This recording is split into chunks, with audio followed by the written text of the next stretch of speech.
चारों वस्तुएं ऐसी हैं कि जिनकी परीक्षा आपत्तिकाल में होती और वे चारों हैं धैर्य, धर्म, मित्र और नारी। वस्तुतः श्री रामचरितमानस एक ऐसा विलक्षण, व्यापक और सार्वकालिक, सार्वजनीन ग्रंथ है कि जीवन का कोई ऐसा पक्ष नहीं है कि जिस पक्ष को श्री राम कथा में भगवान राम के चरित्र में प्रस्तुत न किया गया।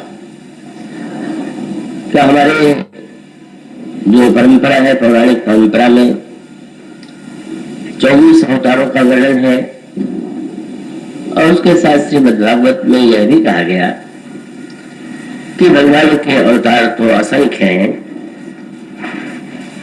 पर जो समस्त अवतारों में भगवान राम और भगवान कृष्ण, इन दो अवतारों पर जब हमारी दृष्टि जाती है तो स्पष्ट दिखाई देता है कि जैसे जीवन की परिपूर्णता का समाधान इन दोनों अवतारों में दिया गया, वैसा कहीं किसी अवतार की भूमिका में नहीं दिखाई देता है। वस्तुतः यह जो पंक्ति है इस सत्य की ओर इंगित करती है।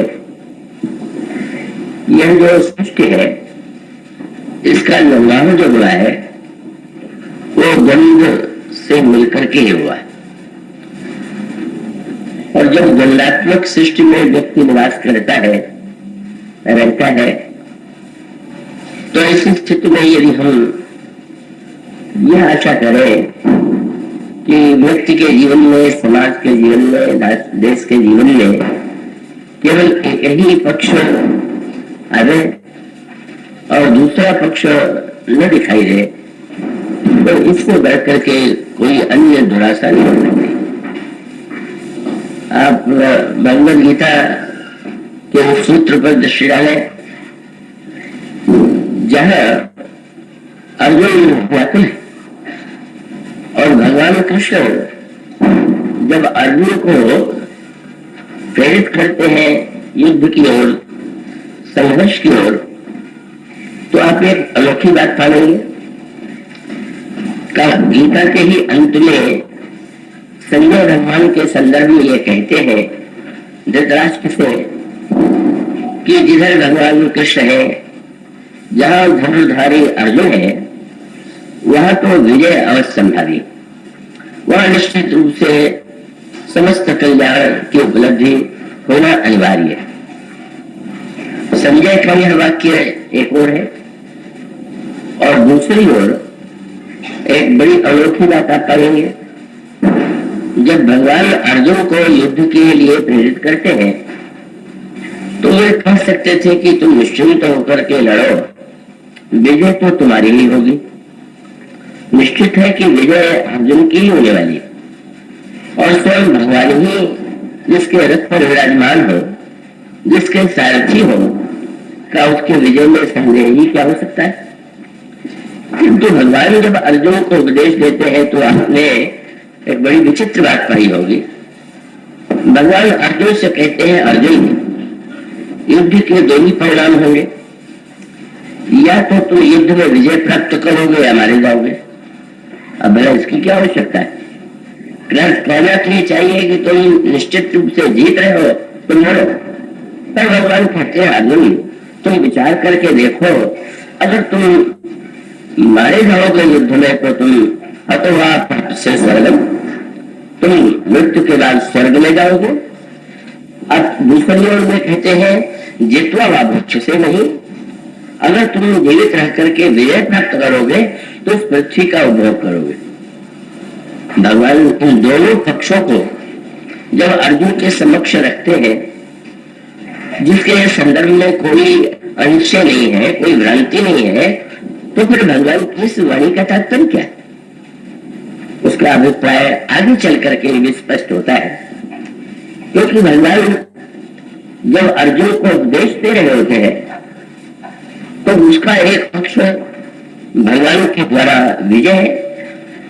पर भगवान का अभिप्राय यह है, और ये सत्य, इस सत्य का अनुभव अर्जुन ने भी किया, और इस सत्य का अनुभव हम सब आप जीवन में बार बार करते रहते, और वो ये है कि विजय के साथ पराजय भी जीवन का दूसरा पक्ष है, संपत्ति के साथ विपत्ति भी एक दूसरा पक्ष है, सुख के साथ दुख भी दूसरा पक्ष है।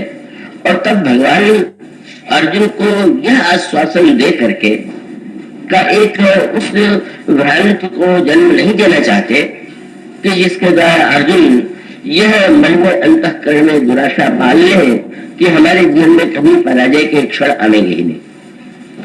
और हुआ भी, श्रीमद् भागवत में आप वह प्रसंग पढ़ते हैं कि जब महाभारत का योद्धा महारथी अर्जुन द्वारिकापुरी से भगवान बस यदुवंशियों के परिवार की महिलाओं को, बालकों को, संपत्ति को लेकर के आ रहा है, तो वन में अर्जुन को चुनौती मिलती है।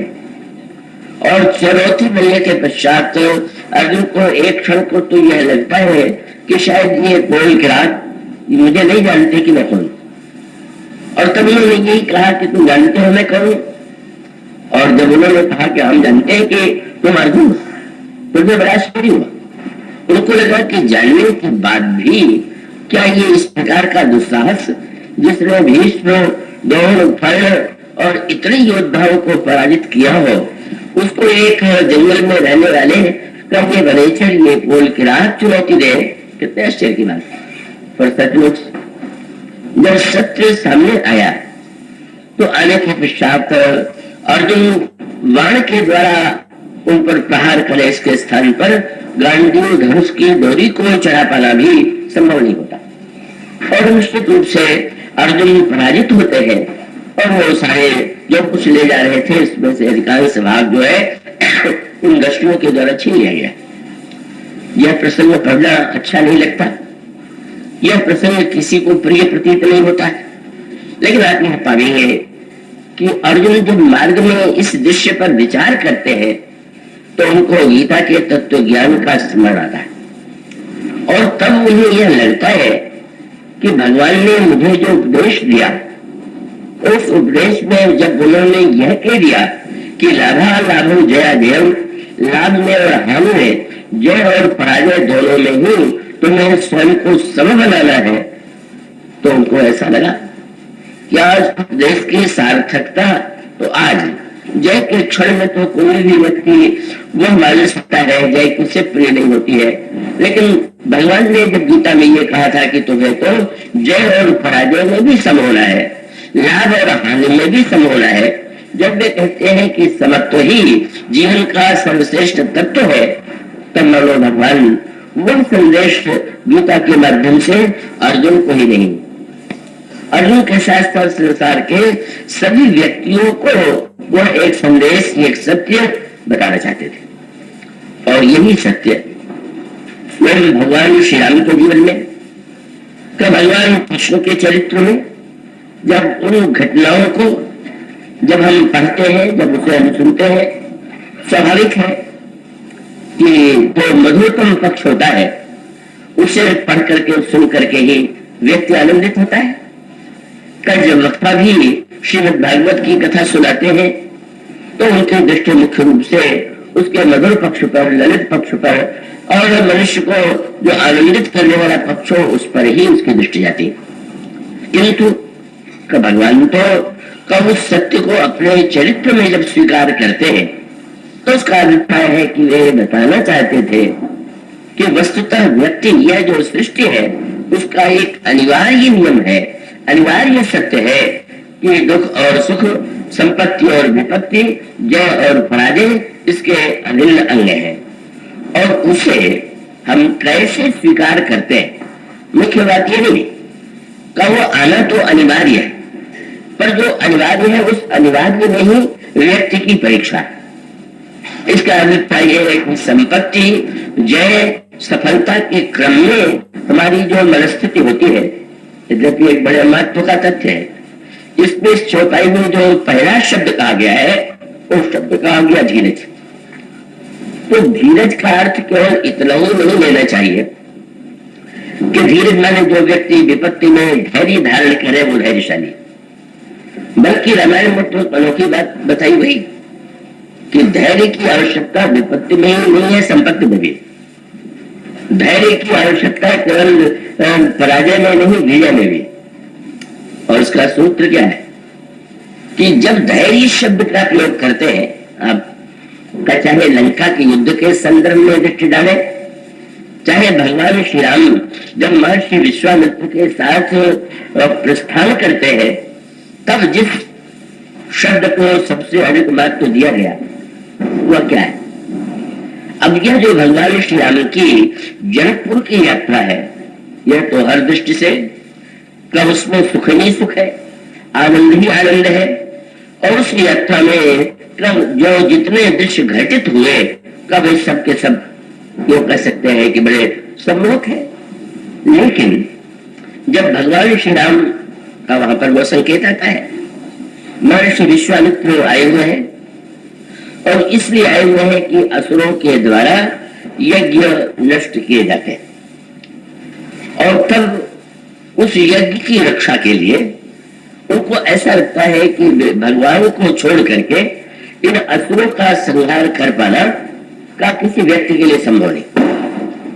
तो अब वो यह निर्णय करने के पश्चात जब वो समाधिष्ठ होकर के विचार करते हैं कि भगवान कहाँ है, हम कैसे उन्हें ले आवे, और तब उनके सामने दृश्य आता है कि अयोध्या के राजमहल में ईश्वर ने बालक के रूप में, किशोर के रूप में जन्म ले लिया।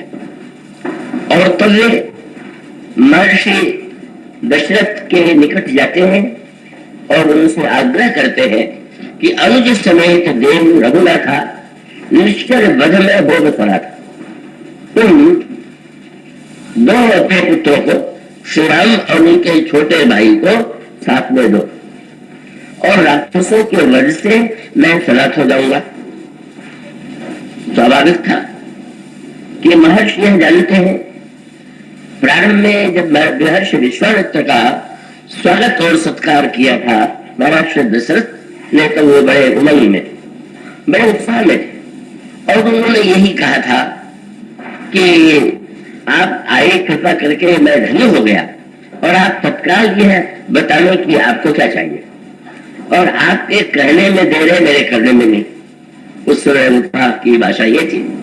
उस समय उन्होंने यही कहा था कि बस कई कारण आगमन तुम्हारा, कहा उस कर कर लाभ मुबारा। पर विश्वामित्र मली मन से मेरी मांग के पहले इनका जो उत्साह है, जब ये मेरी मांग सुनेंगे तो क्या उसमें स्थित रह पाएंगे, क्योंकि ये तो कल्पना नहीं कर सकते थे। और वो जो मांग उनके द्वारा की जा रही थी वो तो सर्वथा स्वाभाविक थी। यह मांग तो एक मुनि कर सकते हैं कि यज्ञ को राक्षस विनष्ट कर रहे हैं, आप सेना भेजिए, सेनापति को भेजिए, स्वयं सेना लेकर के जाइए, चलिए। पर वो ये मांग करेंगे कि केवल तुम अपने दो पुत्रों को दे दो। ये तो उनके स्वप्न में भी इसकी आशा नहीं थी। और जब उन्होंने वो मांग कर दिया तो उसके साथ एक वाक्य उन्हें जोड़ना पड़ा, और वही वाक्य बड़े महत्व का है जो हम कर सकते हैं। उनका देव भूप मैं मांगूंगा, तुमने कहा कि जो मांगेंगे वो मैं तत्काल दूंगा। तो मैं तुमसे कहना चाहता हूं कि जब देना अनिवार्य है, मानो संकेत था कि मैं यदि मांगने आया हुआ हूं तो ये तो कल्पना ही नहीं कर सकते हो तुम कि मैं निराश होकर के लौट जाऊंगा या मेरी मांग स्वीकार हो जाएगी। और यदि देना है तो चाहे तुम दुखी होकर दो, प्रसन्न होकर के दो, देना तो है। और तब उन्होंने कहा कि भला सोचो, यदि अनिवार्य ही है देना तो यह तो तुम्हारे ऊपर निर्भर है कि तुम दुख और पीड़ित होकर के देते हो कि प्रसन्न मन से देते हो। और इसलिए उनका वाक्य यही था, देव भूप मन हंस।